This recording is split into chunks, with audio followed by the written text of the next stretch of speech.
जय श्री राधे। क्या आपने कभी गौर किया है कि चलते चलते अचानक आपके काम रुक जाएं, या अचानक आपको आर्थिक परेशानियां उठानी पड़ जाए, या आर्थिक लॉस आपको देखने को मिले, धन आना अचानक रुक जाए? ऐसी क्या समस्याएं आती हैं हमारे कुंडली के माध्यम से? जो नाड़ी ज्योतिष है, जो प्राचीन ज्योतिष है, उस ज्योतिष के माध्यम से ऐसी क्या चीजें होती हैं हमारे जीवन में विशेषता, जो हमें ऐसी समस्याओं में डाल देती हैं? उसे समझने का हम प्रयास करते हैं। आज का जो हमारा विषय है, धन भाव और शनि का गोचर। धन भाव पे हम किस तरीके से शनि के गोचर को अप्लीकेबल करते हैं, और यह समझने का प्रयास करते हैं कि हमें कब धन की हानि होती है, कब धन का लाभ होता है। शनि को यह मान लीजिए कि शनि एक्टिवेशन का कारक है। यदि गोचर में जाए हम, तो गोचर में शनि का सबसे ज्यादा रोल यह होता है कि वो चीजों को एक्टिव करता है।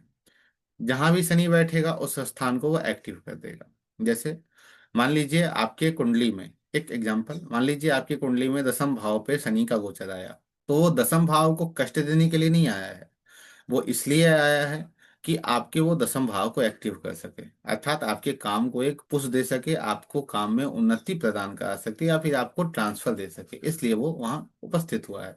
ना कि आपको कष्ट देने के लिए, दुख देने के लिए, काम बर्बाद होने के लिए, ऐसा कुछ नहीं है। शनि और गुरु का गोचर में एक ही काम होता है, वो चीजों को एक्टिव करते हैं, इसलिए उन्हें एक्टिवेशन का कारक कहा गया है। ठीक है। इसे समझते हैं कि धन भाव पे इसका क्या प्रभाव है, और धन भाव की जो सूत्र हैं उसे किस तरीके से अप्लीकेबल हम करेंगे, और यह समझने का प्रयास करेंगे ये चीजें किस तरीके से बनती हैं। कुछ रूल हैं, उसे या तो आप लिख लीजिए या फिर स्मरण रखिए।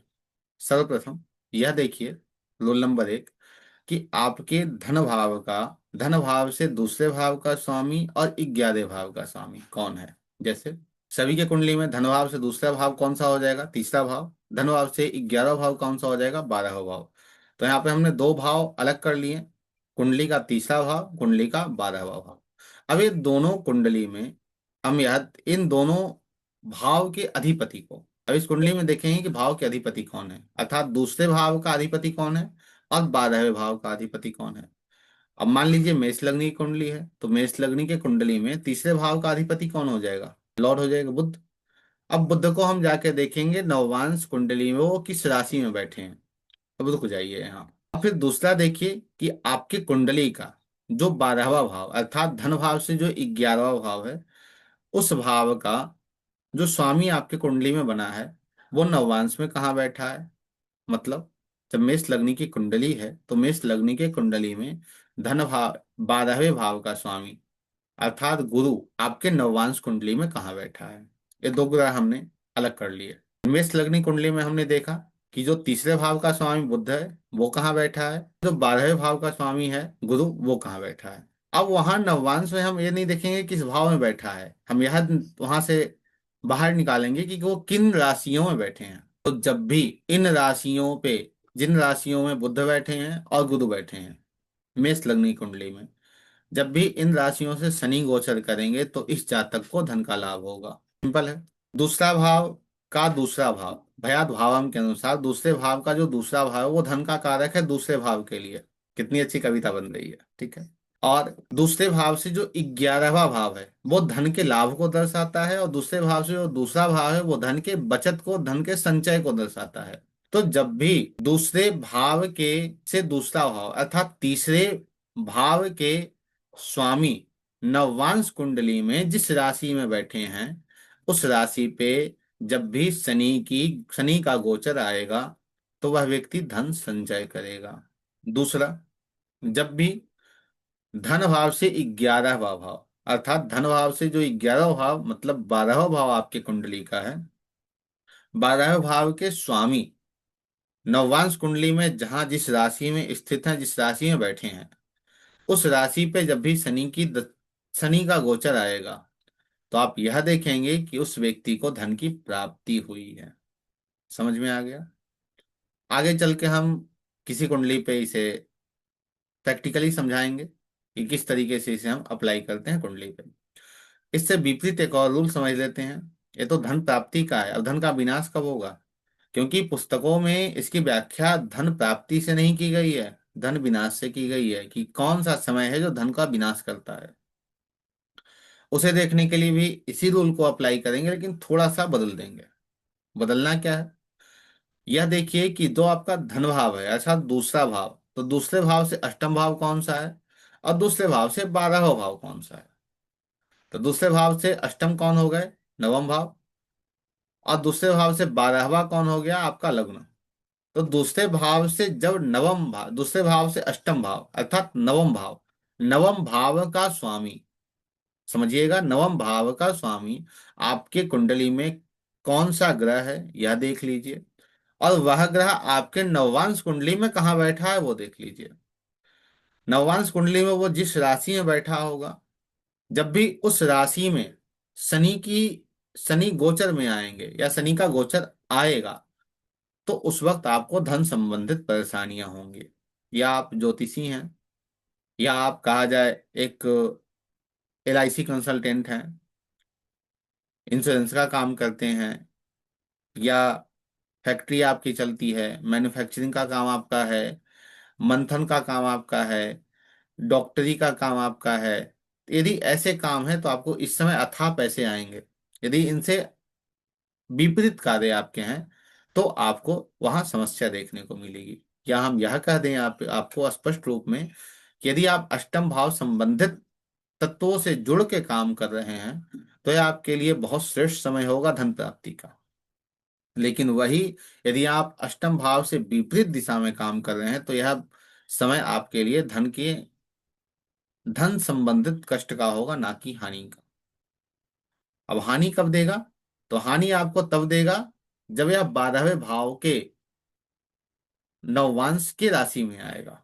मतलब आपके कुंडली में लग्न, क्योंकि धन भाव से 12वां कौन हो गया? लग्न आपका हो गया। लग्न के स्वामी लग्नेश नववांश कुंडली में जिस राशि में बैठे हैं, उस राशि में जब भी शनि के गोचर आएंगे, उस वक्त आपको यह दिखेगा कि आपको हानि पहुंचा रहा है, धन संबंधित आपको लॉस हो रहे हैं, कहीं आपके पैसे डूब गए, कहीं आप उधार दिए आपको नहीं मिला, किसी कंपनी में आपने पैसा डाला वो पैसा आपका रिटर्न नहीं हुआ था, तो उस समय निवेश किया हुआ धन आपका नहीं रहता है, क्योंकि 12वां भाव आपका निवेश भी है।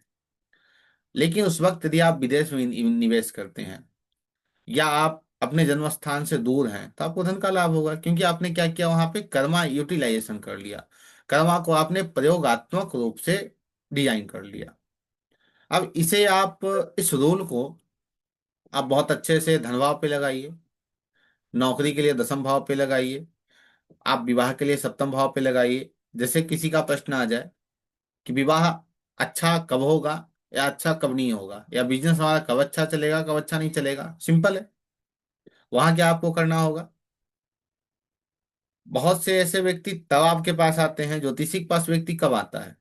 तब आता है जब उसकी स्थितियां ठीक नहीं चल रही होती हैं। तो जो सप्तम भाव है, सप्तम से अष्टम और सप्तम से द्वादश, सप्तम से अष्टम कौन सा भाव हो गया? दूसरा भाव। और सप्तम से द्वादश अर्थात सप्तम से 12वां भाव कौन सा हो गया? छठा भाव। तो इस स्थिति में मान लीजिए पुनः की मेष लग्न की कुंडली है, और व्यक्ति प्रश्न यह लेकर आपके समक्ष उपस्थित हुआ है कि भाई मुझे विवाह में समस्या आ रही है या बिजनेस संबंधित समस्या आ रही है, तो वहां क्या करना है? तो वहां आप देखेंगे कि उसके कुंडली में दूसरे भाव का स्वामी नववांश कुंडली में जहां बैठा होगा, वहां शनि के गोचर चल रहे होंगे। या उसे तब कष्ट मिलेगा जब, जैसे कोई व्यक्ति पूछने आया कि भैया मेरा तलाक का तो चल रहा है लेकिन तलाक होगा कब, ऐसे भी प्रश्न होते हैं। तो वहां आप देखेंगे कि उसके कुंडली में जब दूसरे भाव के स्वामी नववांश राशि में जिस राशि में बैठे हैं, उस राशि में जब भी गोचर आएगा शनि का, तो उस वक्त व्यक्ति का तलाक हो जाएगा। और यही स्थितियां कब बनेगी? जब आपके कुंडली के छठे भाव के स्वामी नववांश कुंडली में जिस राशि में बैठे हैं, उस राशि में शनि का गोचर चला है। अब व्यक्ति के यही प्रश्न होते हैं कि भाई विवाह में बहुत समस्या आ रही है, वैवाहिक जीवन सुधरेगा कब? तो उसके लिए हमें क्या देखना है? उससे एकादश मतलब पंचम भाव को देखना है।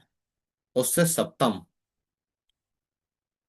अर्थात जब भी लग्नेश जो आपकी कुंडली में है, लग्नेश नवांश में जिस राशि में बैठा है, उस राशि में जब शनि गोचर में चले आए, तो उस वक्त आपका दाम्पत्य जीवन सुखमय हो जाएगा। पंचम भाव का स्वामी नवांश कुंडली में जिस राशि में बैठा है, उस राशि में शनि का गोचर चला है, तो वह समय आपके लिए दाम्पत्य जीवन के लिए सुखमय हो जाएगा, क्योंकि वो प्रेम स्थान, प्रेम का भी संबंध दिखा रहा है, प्रेम को अग्रसर कर रहा है, और साथ ही वो आपके दाम्पत्य जीवन को ही बता रहा है। तो इसी तरीके से आप प्रत्येक अलग अलग टॉपिक के लिए इस रूल को बहुत अच्छे से उपयोग में ले सकते हैं।